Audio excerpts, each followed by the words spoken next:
Merkle was the first who managed to crack the logical wall that seemed to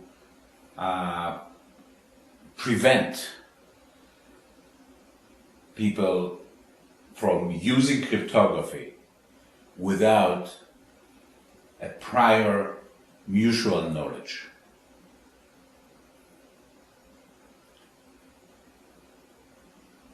The difficulty that was presented when the internet became a factor in our life was that often two strangers on the internet never met each other before, never knew of each other's existence, wish to exchange some messages in private.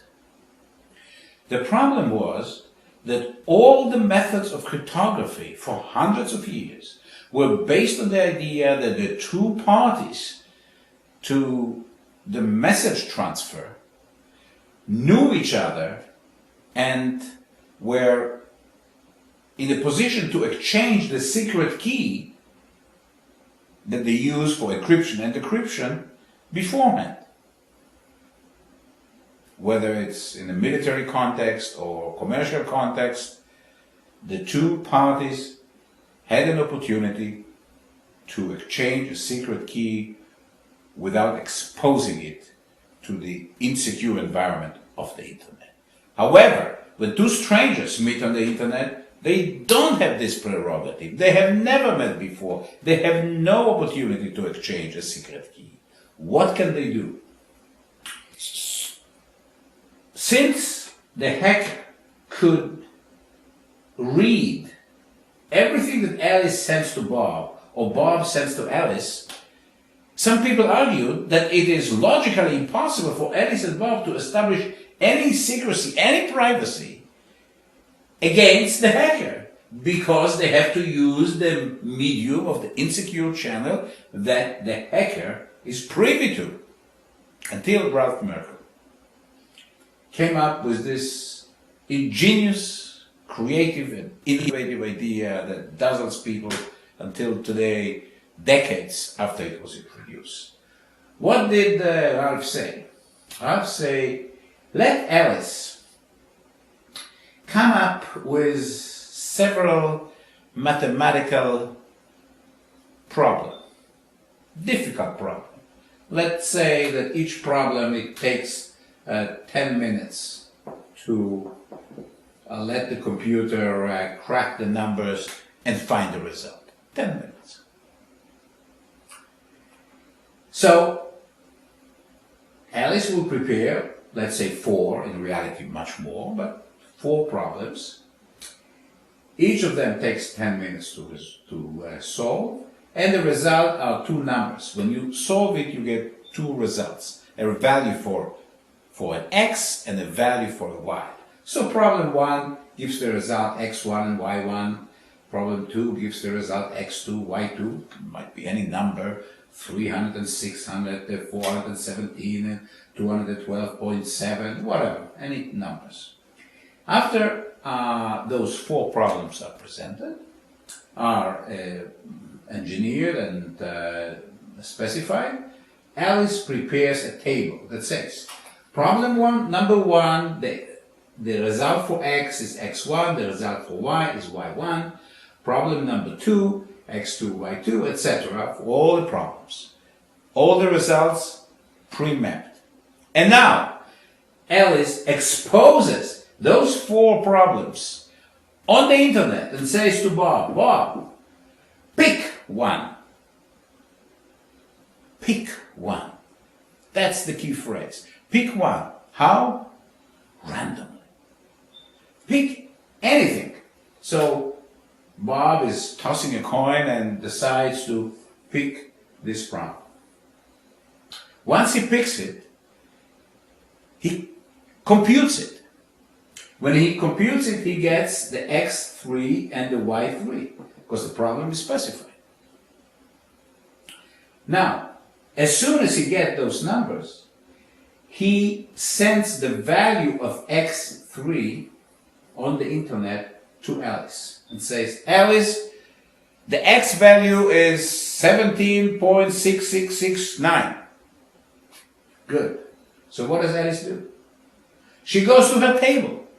And on her table she sees, oh, that's the value that you got? That means that you picked randomly problem number 3. And then Alice says, Bob, since you already resolved the problem that you picked, let's use the other number, the y number, as our shared secret. You know the value of y3 because you just picked it and computed it. I, Alice, know the value of y3. Why? Because I computed it beforehand and I have a table. So I know y3, I have it on my table. What about Mr. Hacker? What about him? The hacker knows all those problems. He is exposed to them in the same ways, Bob. But he doesn't have the random coin that Bob is using. So he has no idea that Bob picked number 3. What the hacker can do is start picking the problems one after the other. Let's say he will pick them by order. It will take him 10 minutes to resolve this one and find out, oh, that's not the X that Bob sent to Alice. 10 minutes this one, and then 10 minutes the third one, together 30 minutes. And then he will realize, oh, now I know what's the value of Y. But Alice and Bob exchanged the value of y3 after how long? 10 minutes. That's the time that it took to Bob to resolve this problem. The hacker needed 30 minutes. They have 20 minutes for themselves. Alice and Bob know the value of y3 and hacker doesn't know. If they know it for any period of time, they can use this period of time to exchange information in a special box and then erase the information from this box, and from then on have a private key to use to the heart's delight. So this simple idea that is based on the fact that the hacker does not know which of the 4 instances, problems to solve, Bob selected, is how Alice and Bob, 2 strangers, build privacy on the internet. In reality, there are many more than 4, and there are all kinds of little formalities, but the principle is here.